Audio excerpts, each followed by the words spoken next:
যে ঈশ্বর 6 দিনে এই পৃথিবীর সবকিছু আলো বাতাস গাছপালা পশু পাখি এবং মানুষকেও সৃষ্টি করলেন এবং সপ্তম দিনে তিনি তার সমস্ত কাজ থেকে বিরতি নিলেন এবং সপ্তম দিনকে বিশ্রামবার বলে আখ্যায়িত করলেন এবং ঈশ্বর আমাদেরকে আজ্ঞা করেছেন যেন আমরাও এই সপ্তম দিনে আমাদের সমস্ত কাজ থেকে বিরতি নেই এবং তার উদ্দেশ্যে গৌরব ও প্রার্থনা করি।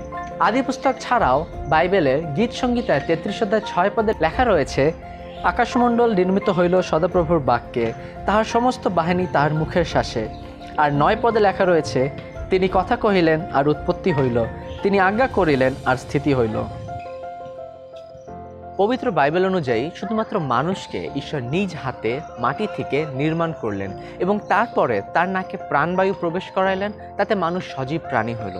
বন্ধুগণ, পৃথিবী এবং মানব জাতির সৃষ্টির বিষয়ে আরও জানতে আমাদের সাথে যোগাযোগ করুন।